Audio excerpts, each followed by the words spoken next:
ambiente sin riesgos es una utopía, pero no hacer los esfuerzos requeridos para evitarlos sería una gran irresponsabilidad. Por eso, cada semana contribuiremos contigo para que puedas alcanzar el pleno desarrollo de tus potencialidades, el logro de tus metas más preciadas, la oportunidad de disfrutar una vida saludable y la seguridad a los que tienes derecho.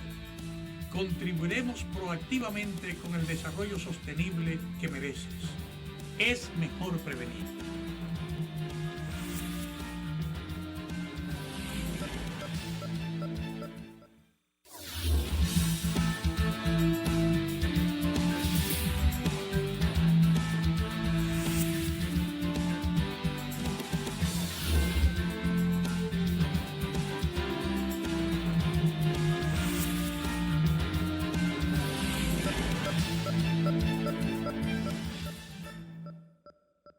Saludos amigos, bienvenidos a esta entrega de la Utopía Riesgo Cero que nos reúne esta semana luego del feriado de Semana Santa para seguir pasando balance a los escenarios que tenemos en el país y cómo de una u otra manera esos escenarios pueden llevarnos o ayudarnos a construir un futuro más seguro, un futuro con menos riesgos, o por el contrario, cómo puede degradarse y afectarnos de manera significativa en el cumplimiento de ese derecho constitucional que todos tenemos de tener acceso a una vida saludable, a una atención adecuada, a un pleno desarrollo de nuestro potencial. Casi como un tema obligado, queremos dedicar esta entrega a revisar el escenario que tenemos en el país a raíz de la tragedia que ocurre en el Jet Set. Pero queremos dedicarnos a ver primero los hechos, cuáles son las situaciones que tenemos y cómo el análisis de esa situación, esas diferentes situaciones que se van presentando en un escenario local, puede contribuir de manera efectiva a mejoras en nuestro escenario global nacional, nuestro escenario en todo el país, o cómo esa situación que a muchos preocupa, en lugar de ocupar, puede contribuir a agilizar o impulsar las acciones de degradación que pudieran trastornar el desarrollo sostenible que tenemos en el país. No se vaya porque hoy vamos a hablar de hechos y escenas de preocupación y ocupación con respecto al tema de riesgos que podemos tener por afectaciones en las estructuras donde habitamos, donde trabajamos, donde nos divertimos o por donde transitamos. En breve entramos en materia con ustedes haciendo un escenario, un análisis del escenario local en este momento.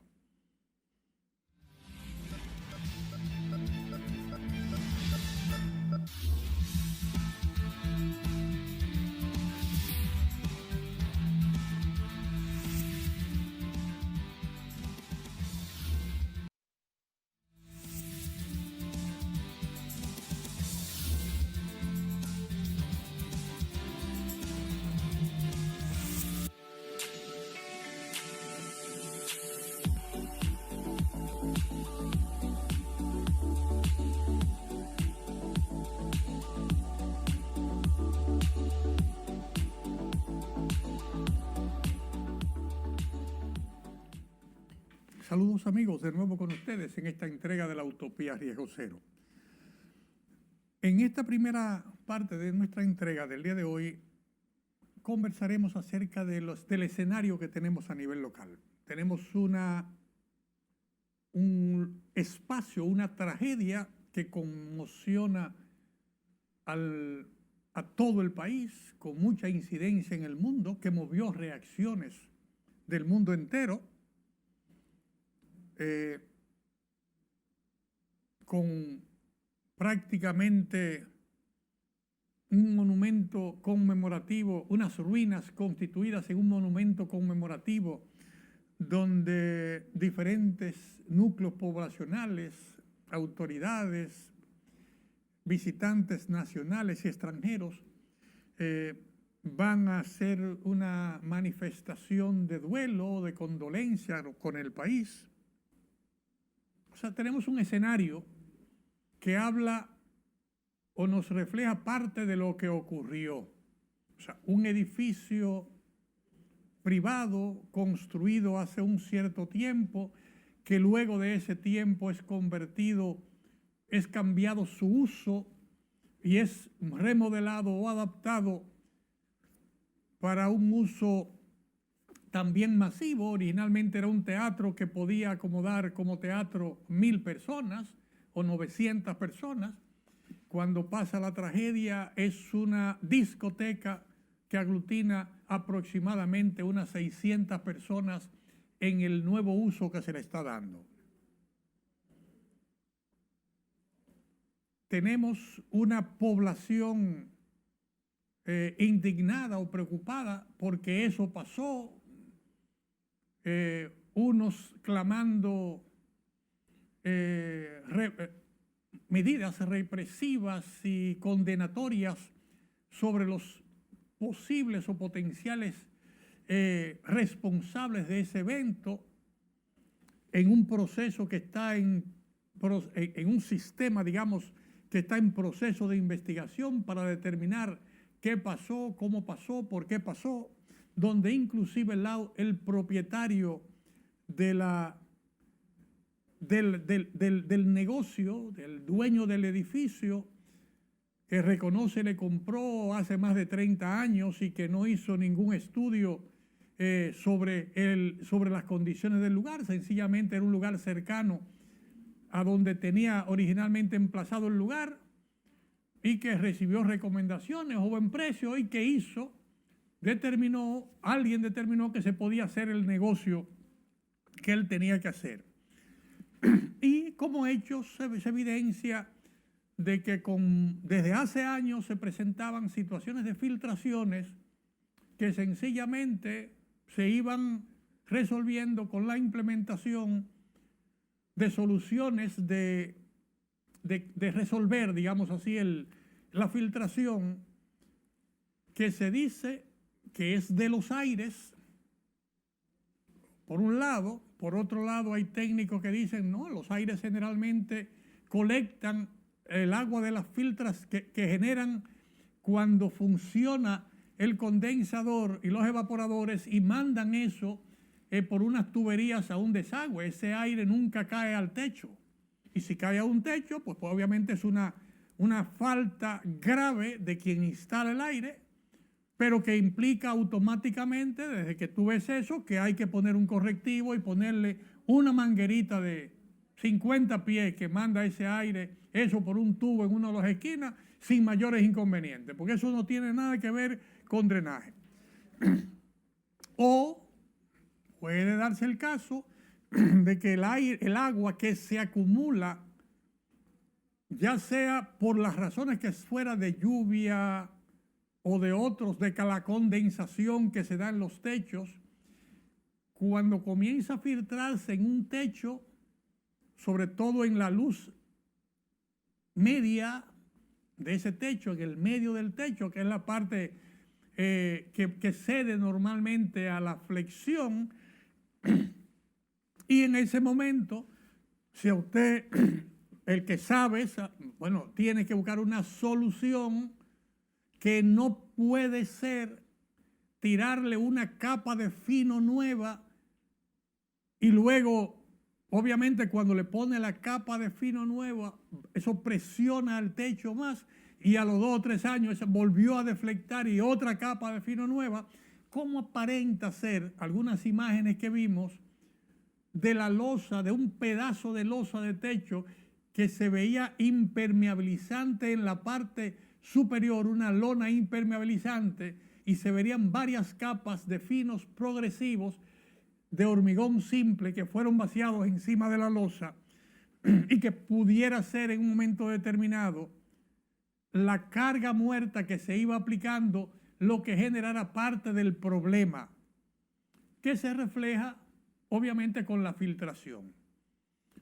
También es un hecho que el propietario reconoce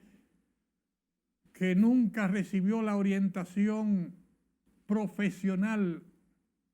estructural de un estructuralista que diera qué se puede, qué no se puede hacer, que normalmente usó compañías que aplicaban impermeabilizantes, que normalmente dan una garantía de 5 años, pero si eso se ve que hay un manejo, si no se ha corregido adecuadamente, dejan de dártela y entonces tú procedes a hacerlo, a comprar el material y aplicarlos con los empleados que tiene ahí, empleados que ganan un salario de 1 día, 2 días o 3 días para aplicarlo, que es mucho más económico. Y ese hecho, obviamente, por la falta de capacidad y de conocimiento, primero el conocimiento del dueño, que lo evidencia en declaraciones que da en una entrevista que pudimos ver, pero al mismo tiempo de la capacidad de las personas que utilizan para ver eso. O sea, son hechos que están ahí. Hechos obviamente que en la revisión del análisis, porque un análisis forense de esa estructura que se levantó,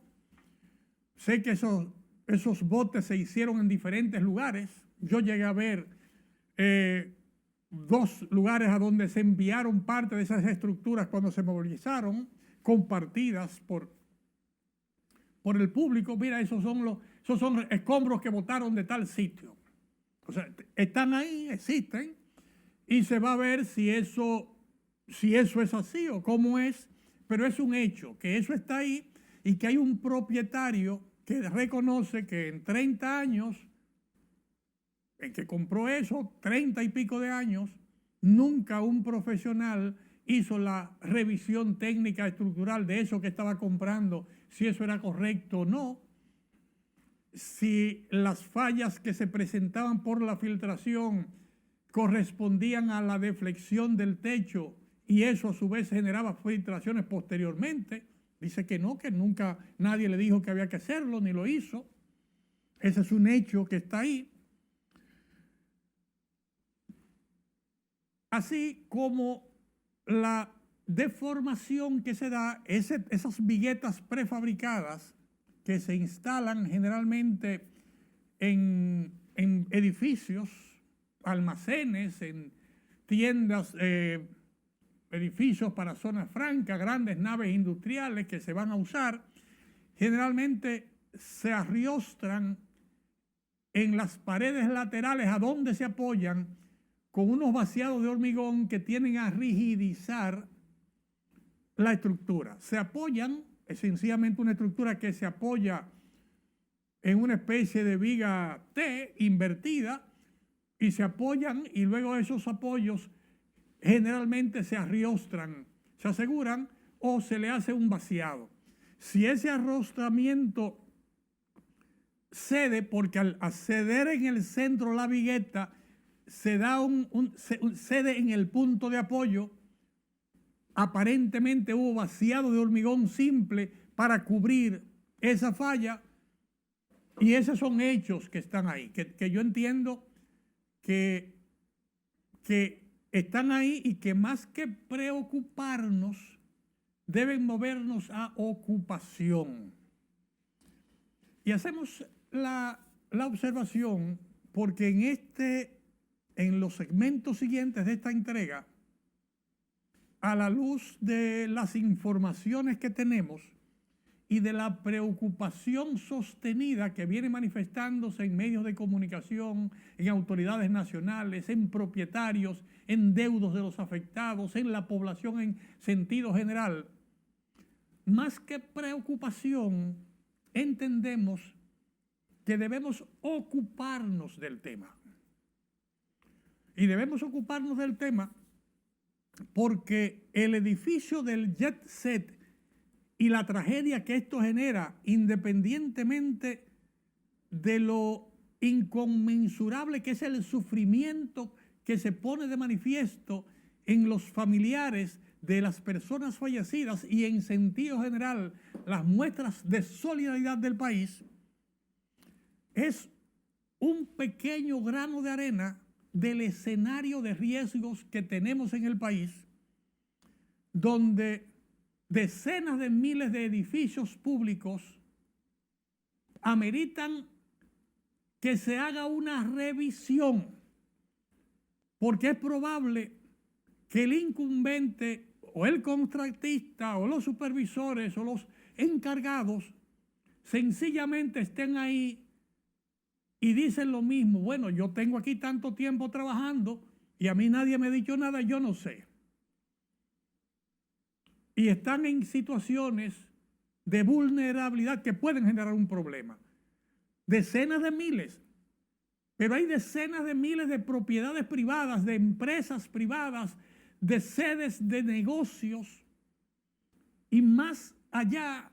de viviendas privadas en todo el país, lo cual nos convierte en potenciales afectados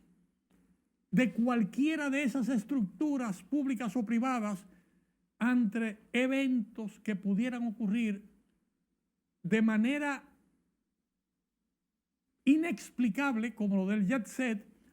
o de manera o consecuencia de fenómenos naturales que pudieran ocurrir en cualquier momento en nuestro país. Vamos a ver luego cuál es la perspectiva nacional que tenemos y qué lecciones debemos tomar nosotros de la situación, de ese escenario que se nos presenta hoy con respecto a la tragedia del jet set. En breve con ustedes.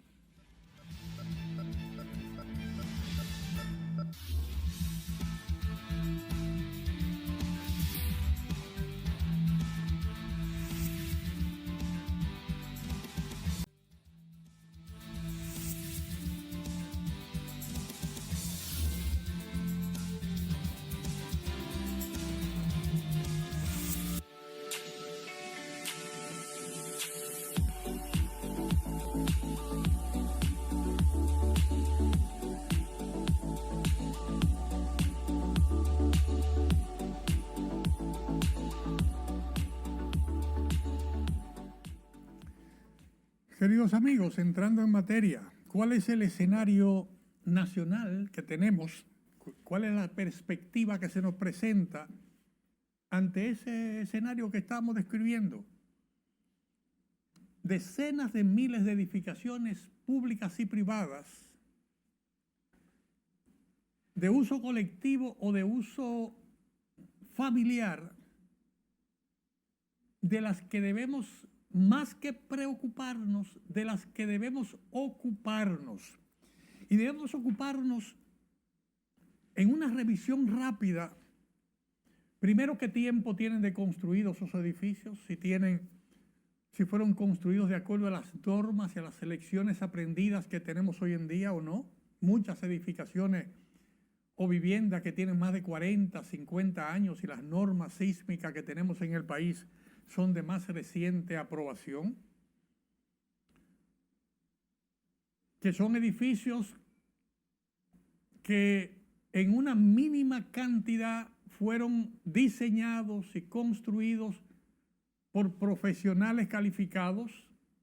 En una gran mayoría de esa decena de miles de construcciones, una parte fueron construidas de acuerdo a planos y diseños realizados que no respetan las normas sísmicas porque no había una norma que nos guiara en ese momento. Dentro de ellas, centenares de escuelas, centenares de oficinas públicas, centenares de edificios de uso colectivo, templos, clubes, centros de reuniones, teatros. Y en muchos casos, aunque fueron diseñados respetando las normas, no hay garantía de una supervisión adecuada diciendo que eso se respetó de manera correcta, y mucho menos no ha habido una verificación periódica que nos diga la situación en que se encuentran en este momento. Y queremos analizar con ustedes un escenario, una perspectiva nacional. No es un tema de preocupación, sino un tema de ocupación. Porque si estamos diciendo que sea el gobierno el que tiene que dedicarse a revisar esos centenares de miles de construcciones, ningún gobierno tendría la posibilidad de revisar eso en 20 o 30 años. O sea, que nos expone a todos un tiempo que debemos tomar en cuenta. Es un tema de ocupación que debe implicar a todos los actores nacionales. No me refiero a gente que hacen el papel de vedette, de hablar y mencionar y decir y siempre están hablando y diciendo, sino que de manera responsable todos los colegios profesionales del área de la construcción, todas las empresas o instituciones que tienen profesionales de la construcción, tienen que definir como una prioridad esa investigación, esa evaluación que hay que dar ahora a cada una de las digamos, edificaciones o construcciones que tenemos, que pueden ser puentes, pueden ser elevados, pueden ser edificaciones de oficinas públicas, pueden ser escuelas, pueden ser hospitales, pueden ser estadios deportivos. O sea, dándole una prioridad en función del uso de cada lugar y de la cantidad de personas expuestas, debe definir la prioridad. Pero no es una prioridad que lo puede hacer la oficina, el ONESBI, con los limitados recursos humanos que tiene. Aunque tenga toda la competencia, no hay forma posible que una sola oficina pueda hacer eso. O sea, ONESBI puede liderar el proceso. ONESBI puede reunir a 20,000 profesionales colegiados, todas las ministerios y todas las oficinas públicas que tengan profesionales del área de la ingeniería o la construcción, todo ese personal a la disposición de ser instruido para los procesos de evaluación que tenemos que abocarnos. O sea, si tenemos 500,000 edificaciones que ver, y de esas 500,000 tenemos 10,000 que son prioridad 1A, 20,000 que son 1B, 30,000 que son 1C, y luego B, C, D, E, por el riesgo que presente visualmente la edificación o la zona sísmica en la que esté ubicada, o el número de personas que está en riesgo cada día con esa instalación. O sea, vemos el tema que no es un tema de preocuparnos, es un tema de ocuparnos. Entonces, ¿quién tiene la capacidad, quién tiene el poder de convocar todos esos actores en una acción tan noble que nos ponga a reflexionar sobre lo que yo vi de un propietario, de un usuario de un edificio en el que pueden estar 600 o 1,000 personas en riesgo y que se presentan algunas señales de peligro y que él dice que se siente compungido porque son sus amigos, son gente que aprecia, pero a fin de cuentas hay 232 fallecidos. Y él mismo dice que él nunca nadie le dijo nada, nunca le llamó la atención. Él entendía que ese obrero que se subía a poner una plancha, una lámina de impermeabilización que cada cierto tiempo él mandaba poner para evitar que cayeran los fragmentos de yeso o los fragmentos de la erosión que se daba en el techo. O sea, estamos hablando de que en todas las edificaciones debemos revisar si estamos tomando esa misma actitud, independientemente de mecanismos de culpa o de responsabilidad social o responsabilidad penal, sino viendo el futuro del país. Tenemos que movilizar todo el personal capacitado o potencialmente capacitable para apoyar un programa progresivo de evaluación que me consta ONESBI maneja y tiene las capacidades y puede recibir apoyo de la Embajada de Japón, donde hay mucha experiencia en manejos de estructuras sismos resistentes, del estado de California, donde hay mucha experiencia en el manejo de estructuras sismos resistentes, y del estado de Chile, por poner 3 ejemplos. Podríamos tener Turquía, podríamos tener otros actores claves que nos potencialicen para poder hacer en un tiempo récord la evaluación provisional. Es probable que de esa evaluación provisional salga la información de que hay edificaciones que no presentan signos de peligro, porque tienen una prioridad de que hay que hacer los trabajos de evaluación, pero los esfuerzos tenemos que ponerlos en las prioridades 1A, 1B, 1C y 1D. Escuelas que tienen una cantidad importante de estudiantes en riesgo, es el futuro del país. Universidades, centros de producción importantes del país, oficinas gubernamentales que son clave para mantener la sostenibilidad del país, oficinas, templos religiosos que son claves para determinar que la gente que tiene una formación religiosa y una formación de normas y principios que los necesitamos en el país se mantengan en plena forma para hacer su labor. Centros turísticos, hoteles, centros de actividades artísticas, centros culturales que reúnen participación masiva de personas, porque son la clave para la seguridad de la empresa más importante del país, del turismo. Muelles, carreteras. O sea, hay una serie en esa evaluación preliminar que debe decirnos con cuáles debemos ocuparnos inmediatamente para el siguiente nivel de evaluación, a cuáles debemos ocuparnos inmediatamente para poner correctivos o para prohibir el uso hasta tanto se usen los correctivos,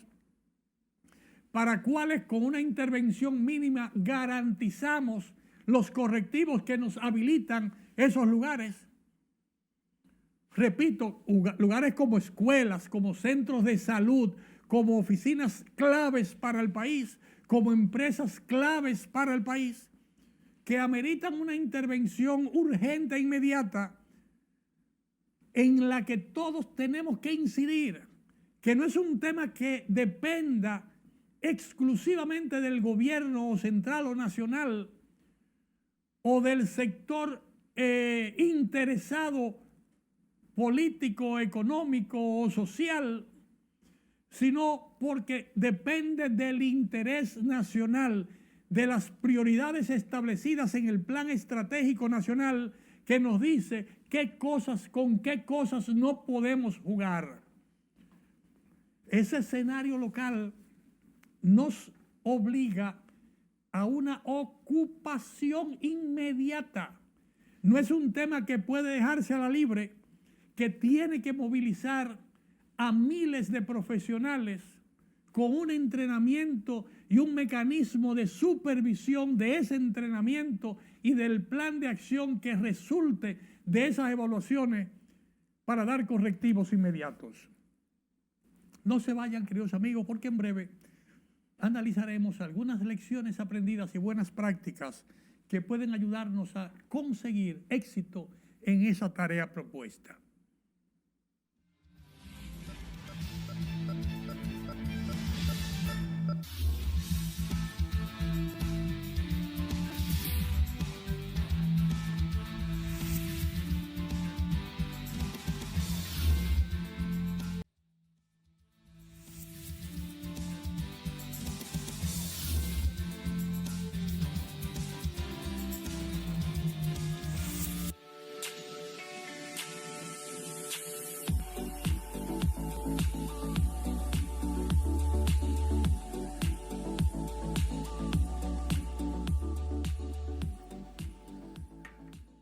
Queridos amigos,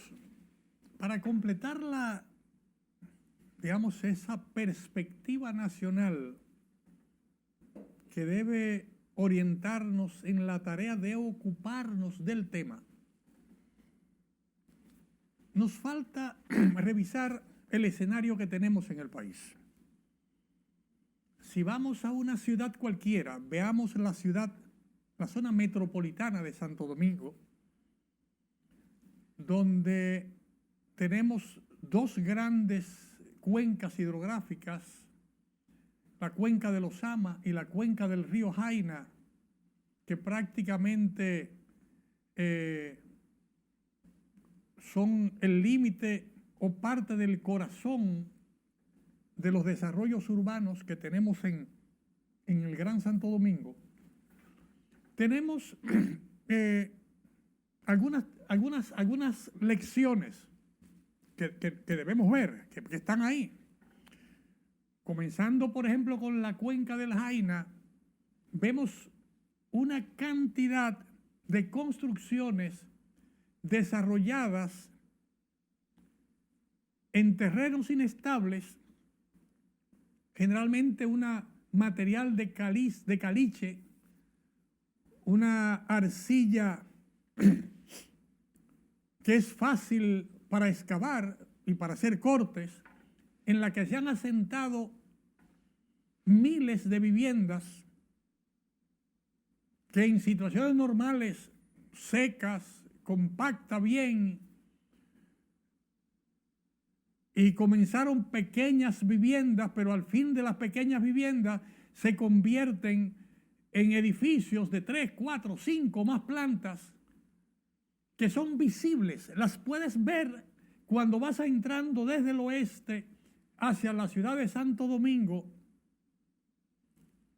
y ves todo en la zona entre los peajes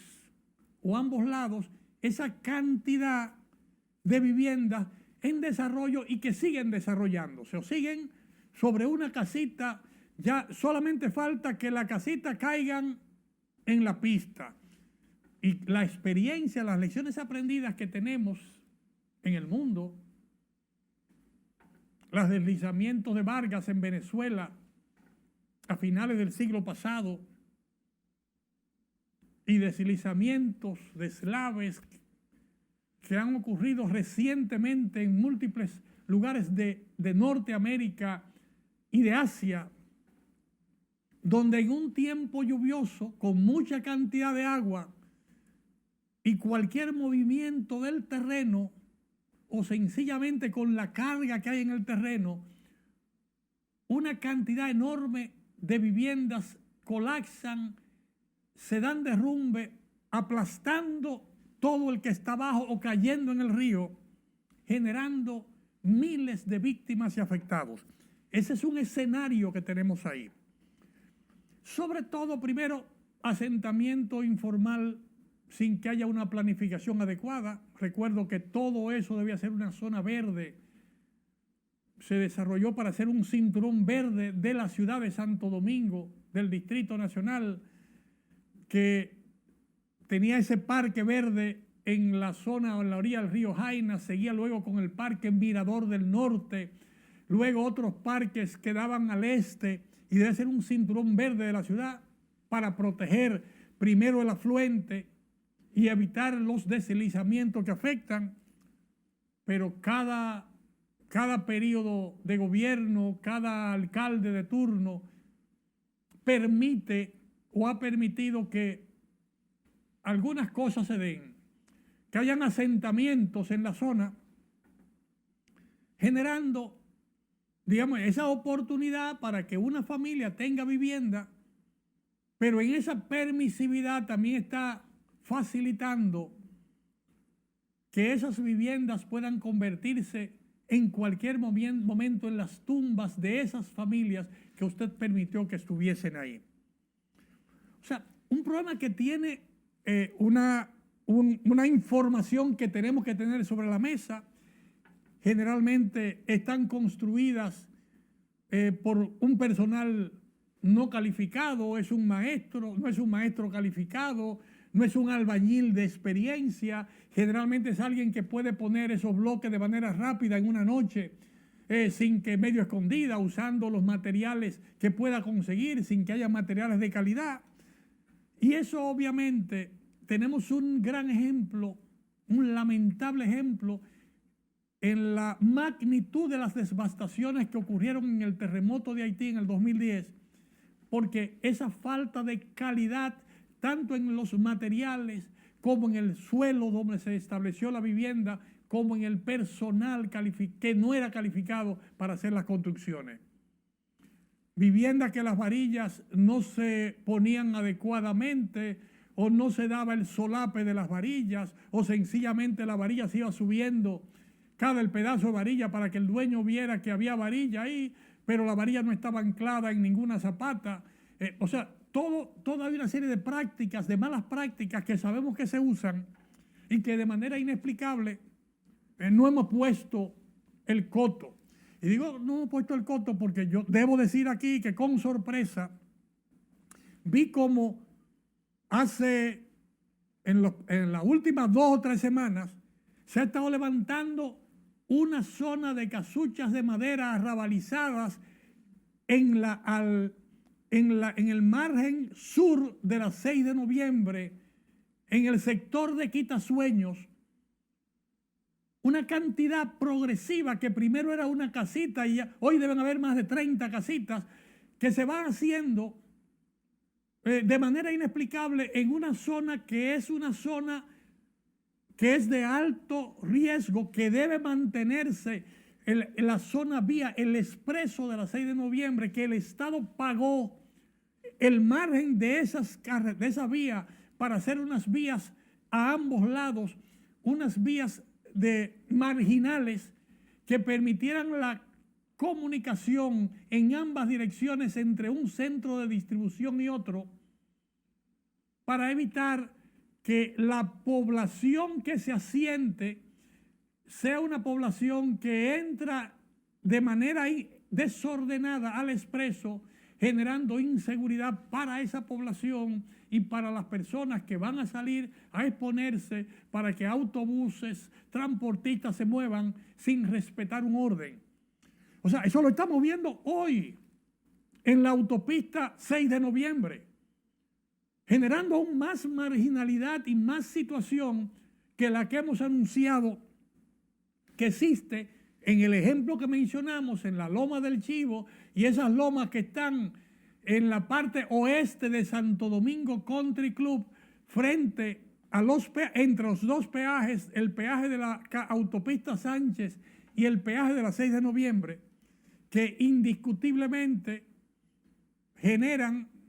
en lugar de buscar una solución adecuada, diseñada adecuadamente, respetando los estándares y preservando la vida de quienes están ahí, seguimos en un desorden de construcción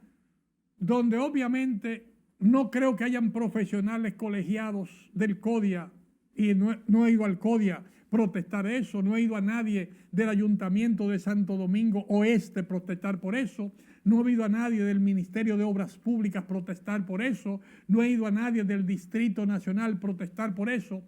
No lo he oído en los últimos 30 años de arrabalización progresiva. por no decir más allá. Entonces, vemos que la crisis que vemos con el jet set o el escenario que se nos presenta con el jet set es un escenario que involucra a decenas de miles de edificaciones de esa categoría. Edificaciones de hormigón construidos con planos y con normas existentes en esa época, pero que ha habido cambios en su estructura y ni el propietario que compró, ni la autoridad competente. O sea, aparentemente miramos para otro lado y no buscamos la solución. Pero igual en pequeñas viviendas familiares que en su conjunto ponen a mayor cantidad de personas en riesgo que la que se nos presentan con una edificación o una escuela que puede ser de 1,000 o 2,000 personas. Es una tarea colosal que tenemos y hacemos el llamado desde la utopía que debemos ocuparnos todos, cada uno de nosotros, de revisar la seguridad del entorno donde vivimos y donde trabajamos. Hacer todo lo que esté a nuestro alcance para que una voz competente y autorizada nos ayude, colabore o sea contratada para asegurar el entorno laboral y familiar donde vivimos. Y de esa misma manera el Estado con todas las instituciones, edificaciones y estructuras a su cargo. No se vayan, queridos amigos, porque en breve completaremos en esta entrega de buenas prácticas y lecciones aprendidas que hay en algunos lugares que permiten que podamos hacer lo correcto de ocuparnos para evitar que tragedias mayores afecten la sostenibilidad del desarrollo que con tanto esfuerzo y sacrificio venimos realizando.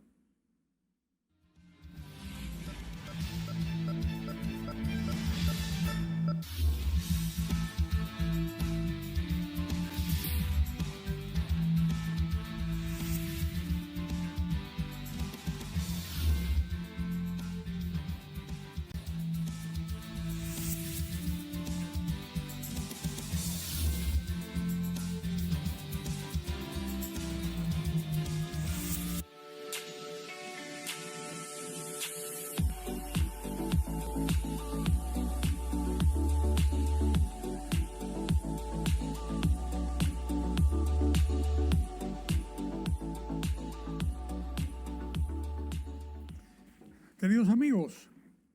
en la parte final de esta entrega queremos puntualizar que en países que tienen ya más experiencia que nosotros, que han pagado el precio de graves desastres en algún momento, producto de algún fallo en las normativas o en las técnicas constructivas o en no ver adecuadamente los mecanismos de supervisión, se ha establecido primero niveles de responsabilidad. O sea, la autoridad municipal tiene una responsabilidad en su municipio de hacer valer el cumplimiento de las normas. La autoridad nacional, a través de sus sectoriales, tiene que verificar que se cumplan ciertas normas y reglamentos. La empresa privada tiene una responsabilidad de lograr, y lo logra fácil. O sea, usted, si no cumple con esa norma, el seguro no lo aplicamos. O sea, usted no califica para asegurarle esa propiedad. Como usted quiere seguro, tiene que cumplir con esta norma, con esa regla. La gente que quiere asegurar o el banco que le financia, tiene que presentarle el seguro, le obliga a que usted tiene que tener un profesional calificado que haga el trabajo, y el Estado puede facilitar ese proceso. Es una acción conjunta,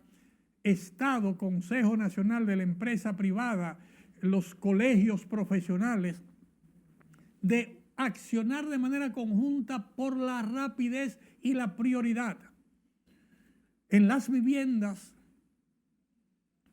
es un tema de sensibilización con la población, porque mientras más humilde es la población, más importante es el techo que tiene, esa casita que ha podido hacer luego de 20 años o 30 años de trabajo y sacrificio, es la garantía de la sostenibilidad de esa familia que es una de 2 millones de familias del país. O sea, hay entre 1 y 2 millones de viviendas donde las familias tienen que guarecerse en las mejores condiciones para garantizar el desarrollo. No todas las familias tienen la posibilidad o han tenido la posibilidad de diseñar edificios sismos resistentes para vivir o edificios sismos resistentes donde trabajan, y aún aquellos que lo han podido hacer están expuestos porque en algún momento en la vida tienen que desplazarse por un lugar donde no hay estructuras sismos resistentes y pueden pagar el precio de estar ahí, o en algún centro de diversión o en algún centro de recreación deportivo o cultural. O sea, es una obligación de todos prestar atención, porque no sabemos nosotros, por más cuidado y atención que pongamos, dónde nos sorprenderá el próximo evento, dónde nos sorprenderá el próximo terremoto, dónde nos sorprenderá la próxima obra que va a colapsar porque había un propietario que no le prestó atención, nunca miró, nunca vio, nunca nadie le dijo nada. O sea, el país tiene que apostar mediante una alianza estratégica de todos los sectores que hay en el país, la forma más eficiente de implementar esta estrategia de evaluación, intervención, retrofit y capacitación de todos y cada uno de nosotros para hacer de nuestro país un país más resiliente y más efectivo. Hay una tarea enorme de evaluación. Hay una tarea aún más grande de retrofit, de reforzar todo lo que haya que reforzar, que van a ser menos, no, vamos a evaluar todo, pero de ese todo un porcentaje mínimo requerirá una intervención inmediata, otro mínimo requerirá una movilización, desmovilización y desocupación, y una posibilidad mayor de obras que están en pie, que pueden resistir con intervenciones menores, pero que ameritan una preparación de todos y cada uno de nosotros, los ciudadanos, los usuarios de esos espacios, para que con el entrenamiento adecuado podamos ponernos a salvo si hay una eventualidad, hacer las evacuaciones a tiempo y sobre todo hacer las intervenciones de salvar la vida o prevenir los eventos que se puedan presentar. Tenemos una gran responsabilidad sobre más de 12 millones de personas que cohabitamos día a día en este país. De más de 12 millones de personas que están proyectados para visitarnos a nosotros en este año, de una cantidad considerable de migrantes, regulares o no, que cohabitan con nosotros y que en caso de una tragedia pueden aparecer como las víctimas potenciales porque no conocen los planes o no conocen el idioma o viven en las zonas más vulnerables o tienen menos acceso a los servicios de atención. Todo eso sin contar la condición de vulnerabilidad en la que está nuestro país vecino de Haití, que producto de la inobservancia y de la falta de coordinación de sus líderes políticos, económicos y sociales para intervenir de manera oportuna como estamos sugiriendo nosotros, todavía hoy pagan las consecuencias de un trágico evento que se llevó más de 300,000 vidas hace apenas 15 años y no sabemos cuánto más les costará reencontrarse con el progreso y el bienestar que anhelan y al que tienen derecho. Desde la utopía no queremos generar preocupación, entiéndase, hacemos un llamado a la ocupación, a que nos ocupemos todos, cada uno en su territorio, cada uno en su espacio, de las tareas que necesitamos poner en marcha para garantizar la sostenibilidad del desarrollo con el que estamos trabajando, el que queremos y el que todos necesitamos para que República Dominicana siga siendo siempre ese paraíso soñado para todos los que estamos acá y para toda la diáspora que desde afuera motiva a otros a venir a visitar a nuestro territorio. Hasta la próxima semana, queridos amigos, donde continuaremos con otros temas de interés, conversando sobre la importancia de construir esta utopía riesgo cero que nos convoca cada semana. Hasta la próxima semana.